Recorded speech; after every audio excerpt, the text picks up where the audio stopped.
Well, thank you very much, Rebecca. If that doesn't wake you up on a Saturday morning, I don't know. My name is Arnold Pearson. I'm a member of Parliament from East River West Block. That doesn't quite do it justice because it's actually about a sixth of the province of Alberta is what I get to represent in terms of land mass. So if you take Alberta, chop it in half, top to bottom, the halfway line is just north of Edmonton. And there's 3 federal ridings. There's the Grand Prairie riding, there's the Fort McMurray riding, and then there's Peace River Westlock, the big chunk in the middle. And that's the part of Alberta that I get the privilege of representing. We also have Tunde. Tunde, can you give us a wave? Tunde was our federal candidate for Strathcona.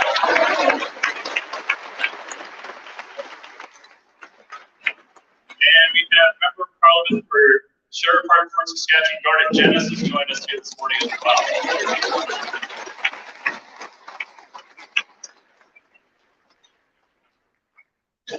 So I have the privilege of introducing our guest this morning. I met Dr. Lewis when she ran for the first time back in the last leadership race, and she really was an inspiration in that one as well. And then so this time around, very much encouraging her to run, and looking forward to having her run. So a bunch of the reasons why I've thrown my endorsement behind Dr. Lewis is just around her passion and her vision for our country, the compassion that she brings to her role, and she's generally an inspiration for all of the things that I've been working on in Parliament Hill. And she has assured me that the fight against human trafficking, one of the things that I work on extensively in Parliament Hill, will be a big part of the Leslyn Lewis government. Leslyn has been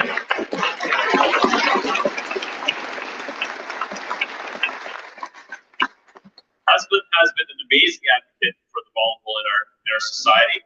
She also got elected since the last time she ran, so she now represents a large riding in southern Ontario called Holdham in Norfolk.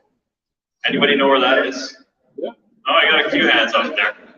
It's right near Niagara Falls, so I hope every Canadian knows where Niagara Falls is and point that out on the map. So I think it's compared to from here, I think if you're in Holdham and Norfolk riding, you can spit in Niagara Falls. So it's not too far away. So Leslyn has been on a tour of, she started out in Manitoba. My good friend Ted Falk from Bonche in southern Manitoba hosted her there. She's been touring across the country. She's now made it to what I like to call the Promised Land, Alberta. Now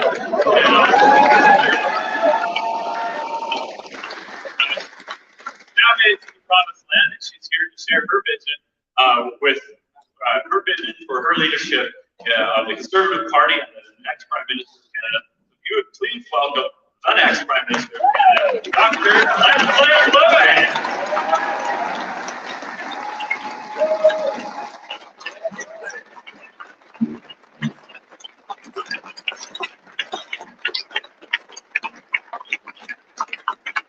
Thanks, Arnold. What an heartwarming welcome. Thank you, everyone. This is amazing to be here with you today. I am just overwhelmed with joy to see all of your faces. I want to take a few minutes just to say thank you to all of the hands that made this happen and come together to put this on for us. And I want to specifically, I won't thank everybody individually, but I want to just make mention of a few individuals. Yvonne Schuten, thank you. Rebecca Van Veen and Richard Veldkamp, thank you for organizing this and making this happen.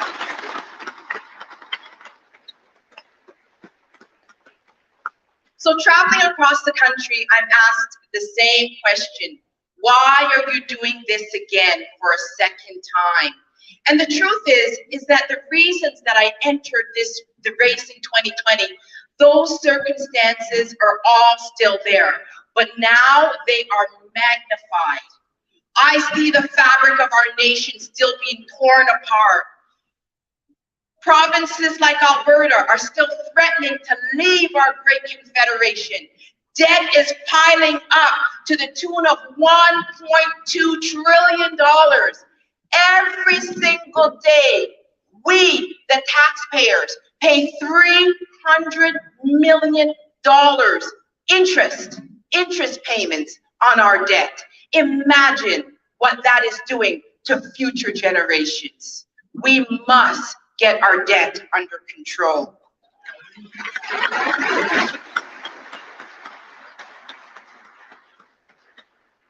Social divides are widening.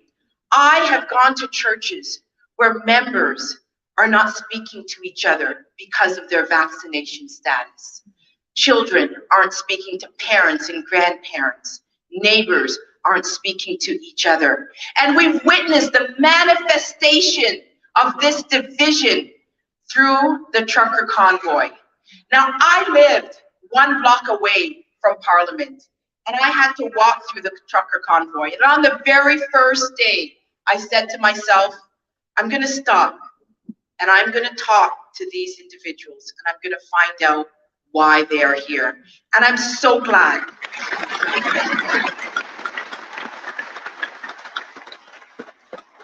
I'm so glad that I had the integrity to say, as an elected representative, people who are paying my salary, that I needed to stop and listen to them. And I'll tell you what I heard. I heard stories from mostly vaccinated truckers that were concerned about the segregation in our country.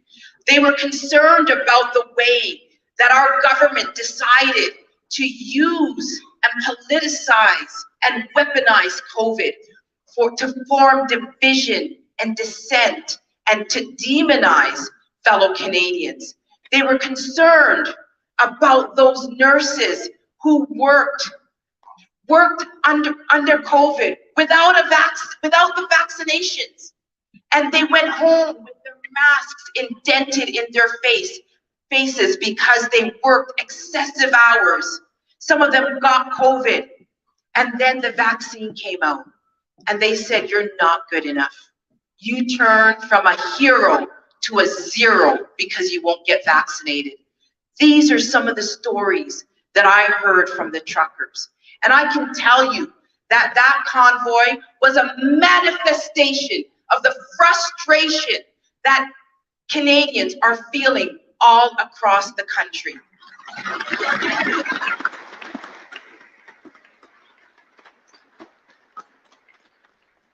In 2020, when I put my name in for leader, it was literally casting my bread upon the water.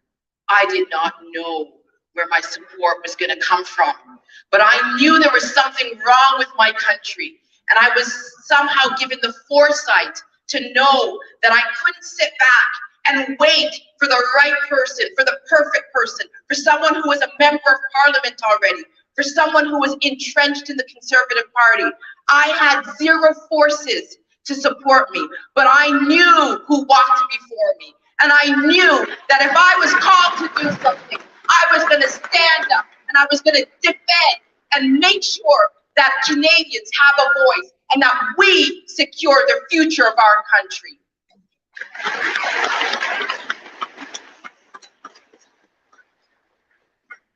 And it came through.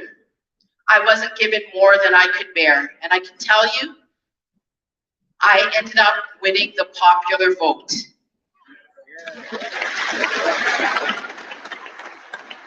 And I did that because of the support that I received from people.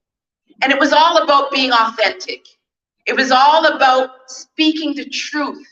It was all about me standing up and saying, I am not going to look for a political strategy for how we can win. I'm going to say I am pro-life. And there are many people.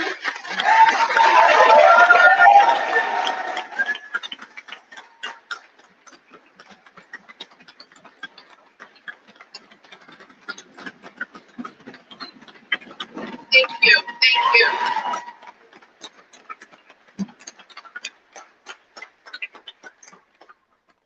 And I proudly stated I am pro-life, and yes, I'm a Christian.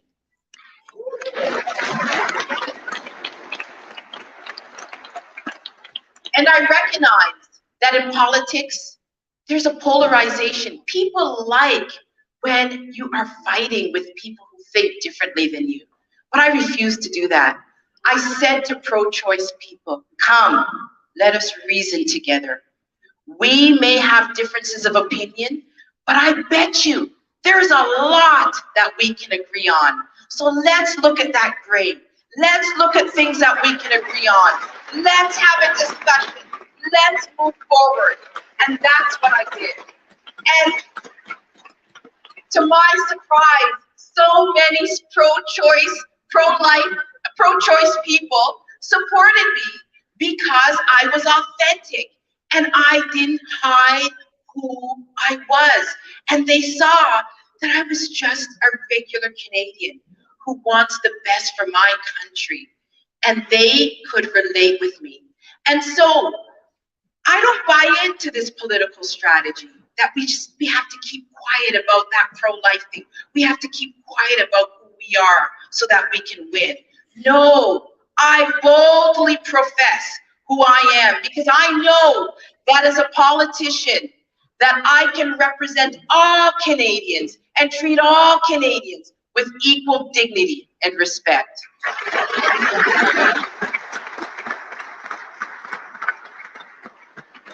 Thank you. So I was able to win that popular vote because I believe I was a bridge builder. And I think the next leader of the Conservative Party and the next Prime Minister has to be able to heal this nation. You're going to have to be able to build bridges and bring people together. And there's a lot of things that we have to really, really examine. We have allowed, through acquiescence, a culture of canceling out who we are as Canadians, of erasing our history, of being ashamed of even some of the mistakes that we've made. And I can tell you the problem with that.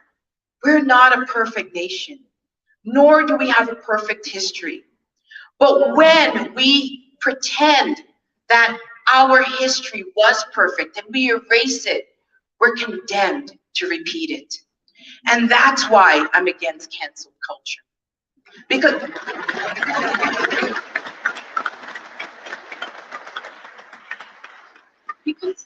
it is a slow encroachment. Not only are we canceling our nation, we're canceling our family structure.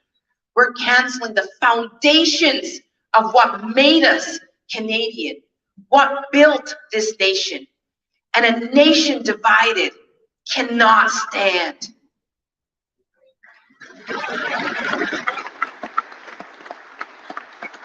So I'm running to be that bridge builder.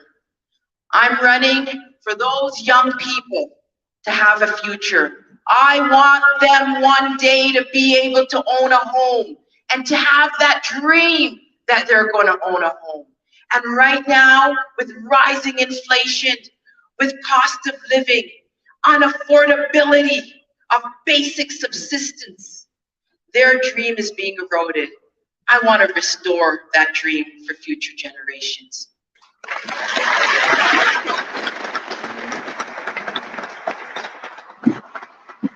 I'm running for every parent in this room who wants to raise their children in accordance with their values, without government imposition.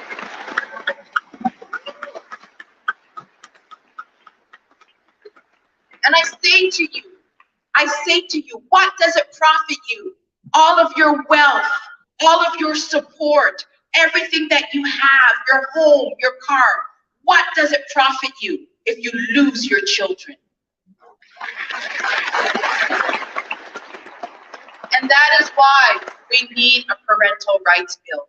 We need an overarching national legislation that will encroach, that will go into every crevice, every level. It will go into provincial and municipal. It will enable parents to stand up for the right to raise their children in accordance with their values.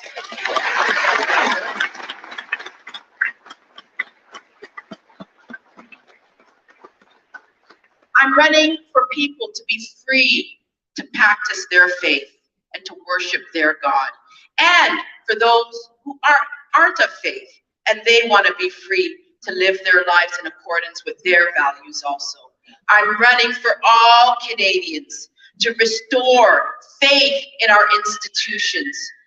There are so many of us who have lost faith in our government. When we see the invocation of the Emergencies Act, and we see that it, with a snap of a finger, that our leader, the Prime Minister, could easily confiscate property, freeze bank accounts.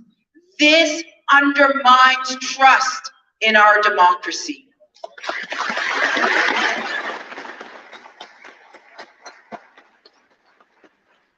I'm also concerned about the news, the coverage that we saw. If you were just listening to mainstream media, you would have thought that the trucker convoy was about overturning the government. Acts of sedition, they reported. Although they corrected the reports afterwards, after we found out that only mischief charges were laid. That undermines trust in the media. And when the media is an arm of the leading party, it has to be corrected. And if it means to defund it, it must be defunded.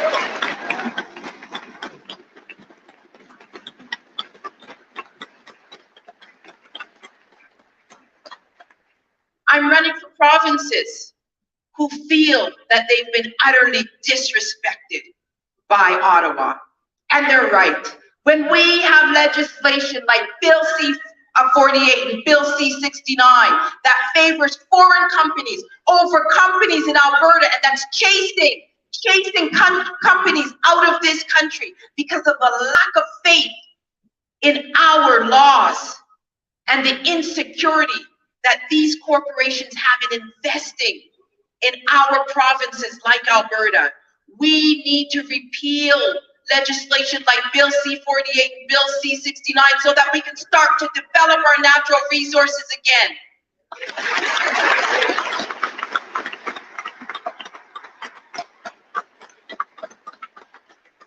Many of you know that I have a Master's of Environmental Studies, and I did that degree before the environment was popular. I didn't even think I was going to be able to make a penny off of it, but you know what?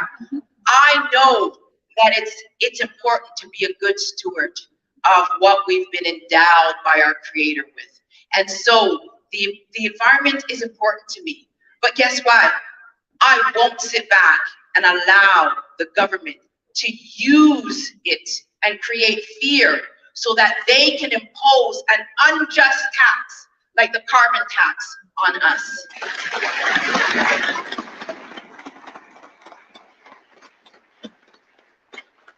When average Canadians are paying at the pumps, when average Canadians are paying to heat their home, when average Canadians are paying increased prices of food because our farmers now have to pay more to dry their crops, and those costs have to be passed down to us. We know that this tax is unjust. It is not changing behavior. If behavior were to be changed by this tax, it would have to be 40 times higher, and everybody would practically be bankrupt under that tax. We have better ways to protect our environment, and I am going to use my Master's of Environmental Studies to do exactly that.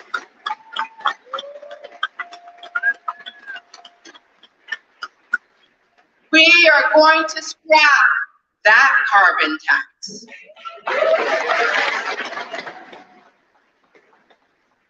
Lastly, I want to say to you that I'm not a career politician. I'm just someone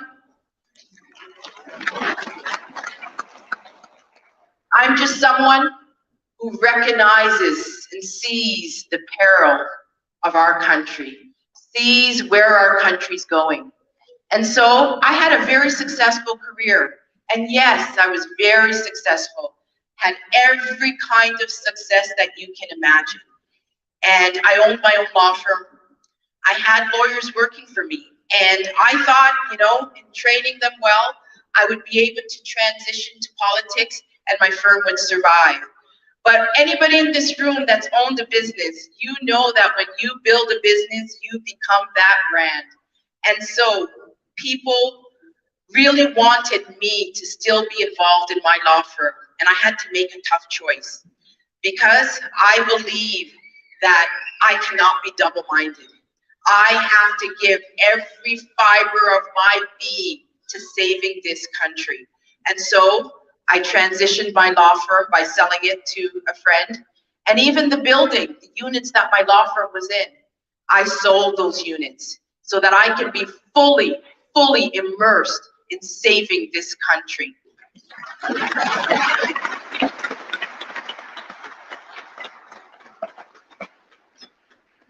I'm here to tell you that the next few years are the most critical years in this country. We have not only local forces working against us, we have international organizations that are encroaching on our sovereignty. And as I said before, we need to make sure that we do everything to save this country, not just for ourselves, but for future generations. And I promise to you that I will work my fingers to the bone. I will give every fiber of my being to making sure that this country prospers, to making sure that every Canadian has a voice, to making sure that we prosper this nation, to making sure that our environment is protected, to ensuring that we're developing our natural resources, and to make sure that we as parents have a right to protect future generations and create prosperity and wealth and love and dignity for all Canadians. Thank you, and may God bless you.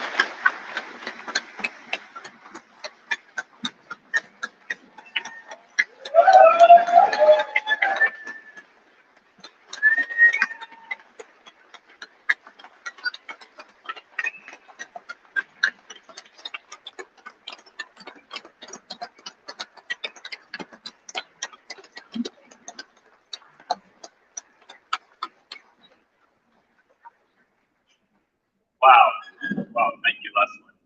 So we will have time for about 5 questions. So if you're interested in asking a question, if you just line up right over here behind the guy with the red shirt.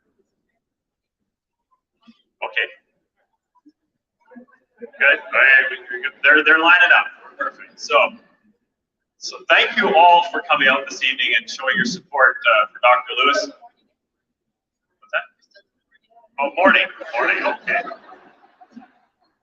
It's too early for me. I just gotta wake up yet. But anyways, thank you for coming out this morning and helping support Dr. Lewis. Now, this is all really great, but what we need to do is we have to get everybody signed up to be a member of the Conservative Party, because members of the Conservative Party are the ones that get to vote for Dr. Leslyn Lewis in the upcoming leadership race. And so in order for her to become the Prime Minister, we first have to make her the leader of the Conservative Party of Canada. Then we have to win the general election, and then she'll be the Prime Minister. So,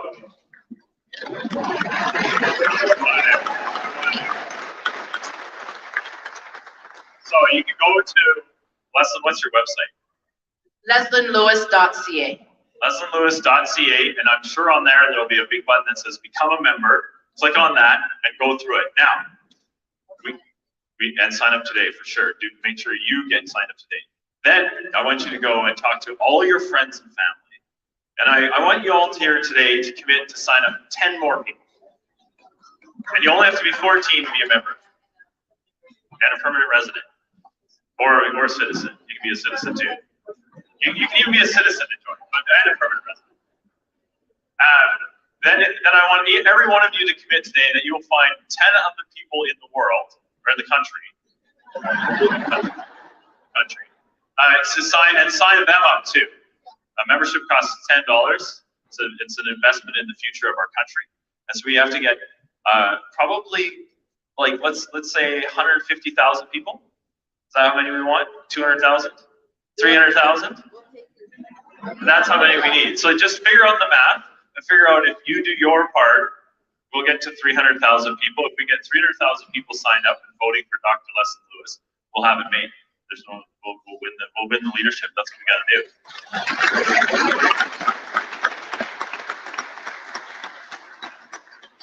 Now, at the risk of confusing everybody, I'm going to talk a little bit about the rules of how the vote works. So every federal riding gets 100 points. And the leader, in order to win the leadership, you have to get 17,000 something points. So more than half of all the points. Now I'm confusing myself already, so I'm something watching. Nonetheless, people that don't live in the same riding as you and maybe live in other parts of the country, they might be more valuable points, particularly if you've got friends and relatives living in Quebec or in the centers of big cities and things like that. So think about that when you're selling memberships too. If you've got a friend or a relative that lives somewhere else in the country, their vote actually might weigh a little bit more than ours in Alberta, because here in Alberta, we're all conservatives and we've signed up thousands of people to join the party. And so because every riding only gets 100 points, whether you have 3,000 members in a particular riding or 30 members in a particular riding, you get about the same amount of points kind of thing. So people that are signed up in other parts of the country actually help. Can we change that? Yes, you can. We can definitely change it. And in fact, we changed it at the last convention. We actually changed the rules a little bit better so that it makes it a little more regional. Now, we can have a long discussion about that inside the Conservative Party, how our rules are set up. One of the things is that we want to have a leader that can win in every part of the country, right? That's how our system works. And when the party was negotiated to bring all of, because our party is a coalition party, when it was negotiated, that was a part of the agreement, was this system. And so we live with that. We live with those rules. We can't change the rules for this particular race, and so we have to play within those rules. And so those are the rules. And so if everybody here today can commit to go and selling 10 more memberships, I think we'll be well on our way to getting Dr. Leslyn Lewis, the next Prime Minister of Canada. So now that I got the confusing and boring part all out of the way, but the very, very important part, we'll turn to some questions. And so, first question, sir. Hello. Thank you so much for stepping up and doing this. It's a wonderful thing to see someone who's not a politician to actually do this. I think it's something that we need in our country. You talked earlier about all the division that we've been seeing through our country. You talked about the debt. You talked about the attack on our sovereignty. And I'm glad you addressed all those things, because I think many of us Canadians are starting to realize that all of these things are connected. There has been an organized effort through people like Klaus Schwab and the World Economic Forum to undermine the sovereignty of nations, not only our nation, but many other nations, as he's openly bragged on TV and other media that he has got politicians in his back pocket. Obviously, he said that Justin Trudeau and half of his cabinet are members of his forum. I'd like you to speak on what you would envision on how to deal with the corruption that is in our government and how to weed that out. Thank you. So I want everyone to know that I'm not a member of the World Economic Forum, and I never will be. Thank you. I also want everyone to know that I've sent out an email this morning on the World Health Organization pandemic treaty, and I'm trying to wake people up to explain what is happening and some of the international encroachment on our sovereignty. And when you open that email, you will see exactly what's happening, that the WHO has created a new world pandemic strategy, a treaty that was, there was 190 countries that met in December, met again in March, and will meet again to finalize that treaty in August of this year.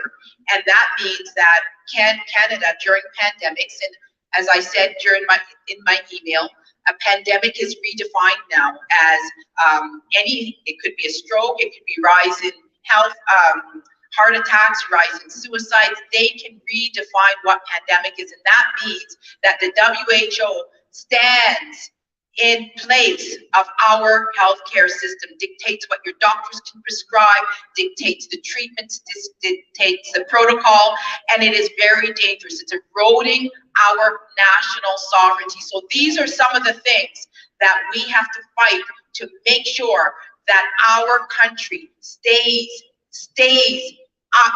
true to our identity, and that we don't adopt this post-national state that Justin Trudeau is desiring for. So to further answer your questions, under my leadership, everybody will have allegiance to this country. And I do believe that within our party, that people are dedicated to upholding the virtues of this country and fighting for you, the taxpayer. Hi,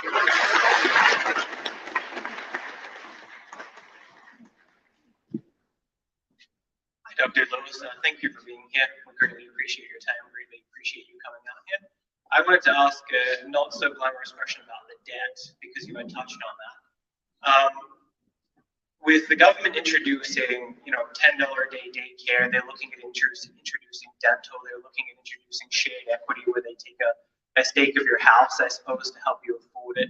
It seems that the Liberal government is primed to do a whole lot of spending.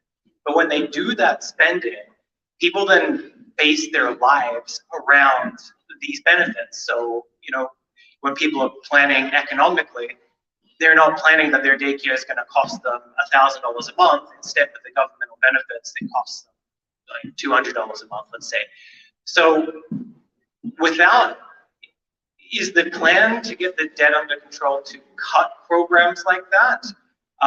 Because I don't see how you bring the debt under control without cutting in the first place. Can you speak a little bit? Absolutely. So going across the country, one thing I can tell you is that people have been traumatized under COVID, whether it's a small business owner who had to use their credit card to get through COVID so that they could keep their business open and their employees having a job, whether it's the family that had to struggle because they lost their job, whatever the reason, people do not have the appetite right now for cuts. And so the first thing that I would do is find efficiencies within the system. I believe that our government wastes a lot of our tax dollars. And we could do well in finding efficiencies. The next thing is cutting red tape.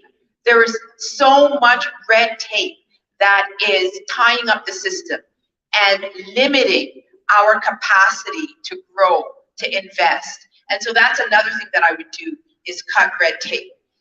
And to be honest with you, these programs that I see, I wrote an article that got me in quite a bit of trouble, I won't say what kind of trouble, but quite a bit of trouble. I wrote an article in the National Post in August, I think it was October 2020, called The Socialist Coup. And in that article, it argued that we are transitioning to socialism under the Liberals. And you can clearly see that 2 years later, what some people said was a conspiracy theory when I wrote it has become a reality. And that is the truth. And to be honest, I feel that it is so important that we call the Liberals out on their budget.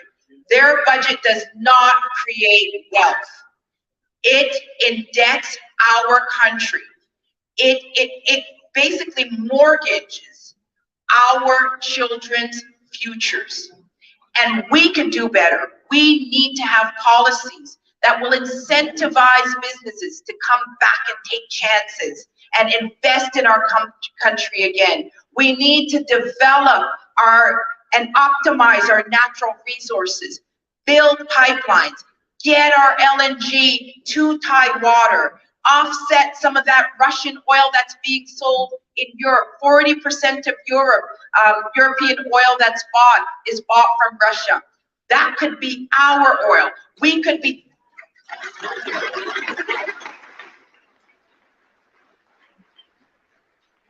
changing the outcome of even the environment in the world if we got our LNG over to China. Think about it. Our 2%, even if we wiped out our 2% emissions, it wouldn't have an impact with the growth that you see in China and the expansion of coal plants. If we can get our LNG over there, reduce some of their emissions, that would offset, that would contribute to environmental sustenance more than anything else that we could do. So what we need to do is invest in ourselves.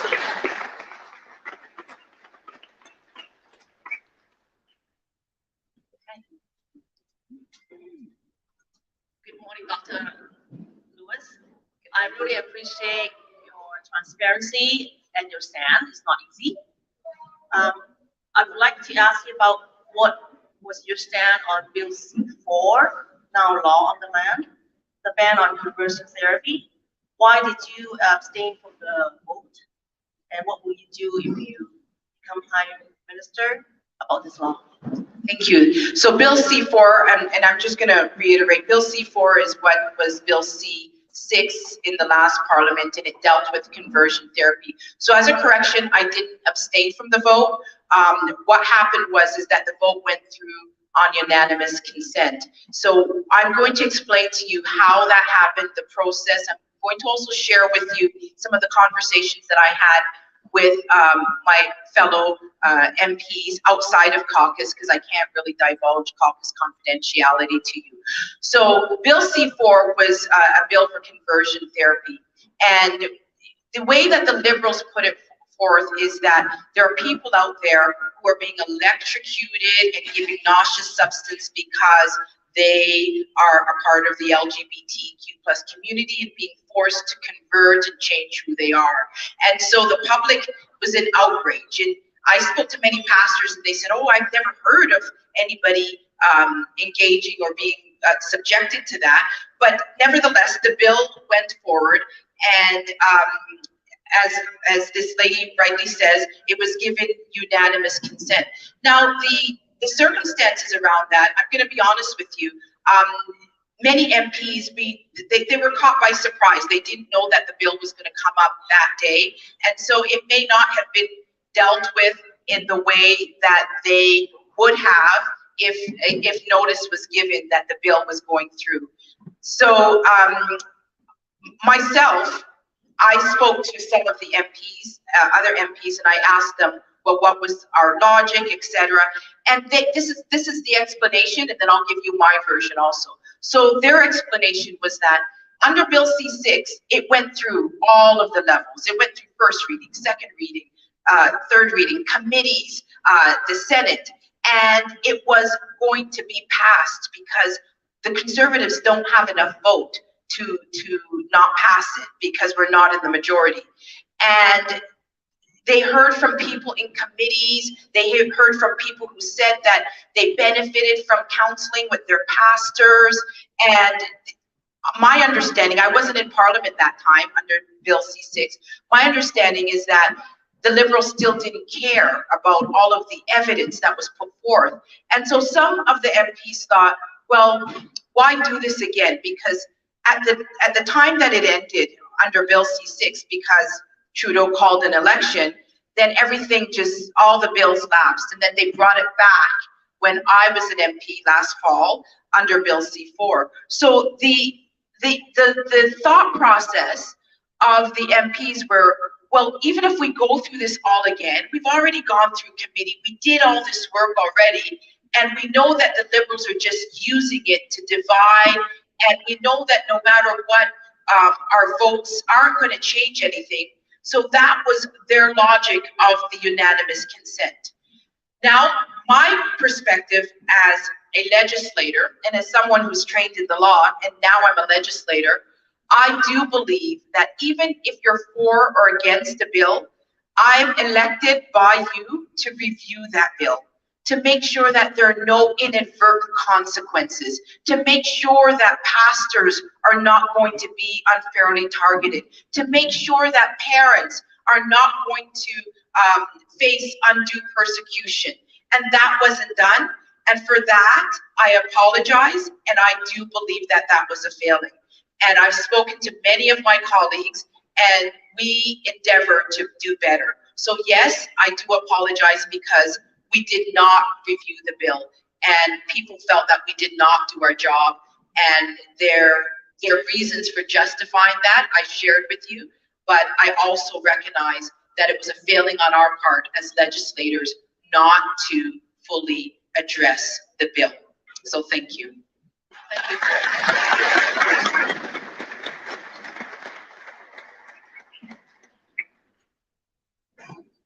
Recently, the state of New Hampshire has made ivermectin available over the counter at every drugstore as a treatment for COVID. Unfortunately, Health Canada has suppressed ivermectin, and at least, interfering with the doctor-patient relationship, and at worst, being culpable now for the unnecessary death of many thousands of Canadians. Will you please consider holding a royal commission on what happened, what went wrong, why Health Canada did what it did? Thank you. Good question. So when you read my email today, I've committed to just that. And I believe that the World Health Organization pandemic treaty, we have to oppose it because it's exactly what this gentleman had said. The World Health Organization will dictate to us what prescriptions we can take, how we can deal with certain diseases, certain outbreaks. And I believe that we cannot have an international organization determining our health strategy. And we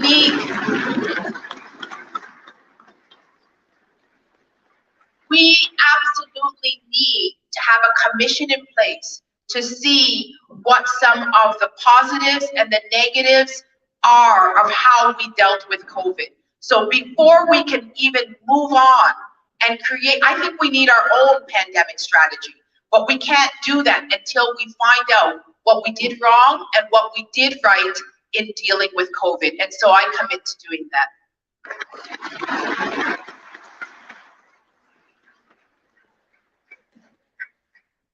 Thank you, Dr. Lewis.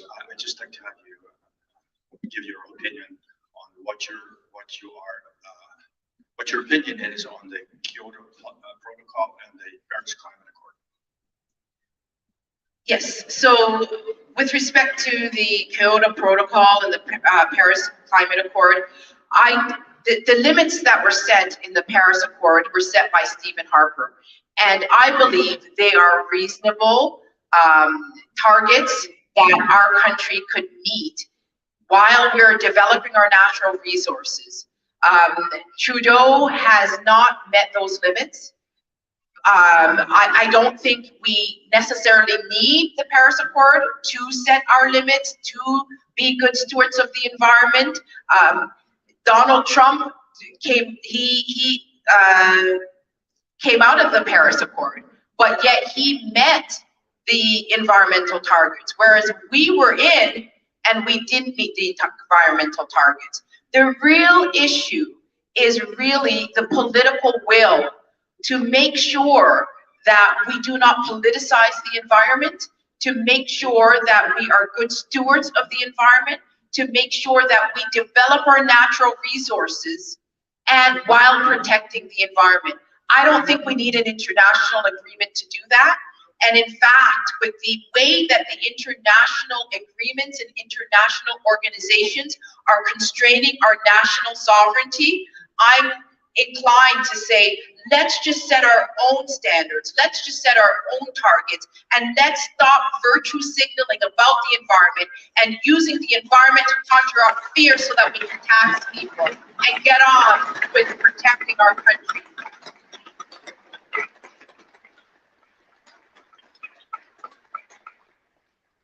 Thank you so much, Dr. Lewis, for coming this morning and answering our questions. We're looking forward to following the rest of the race.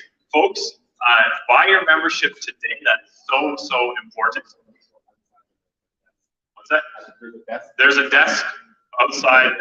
If you want to sign up with paper form, there's people that will be able to take care of you there.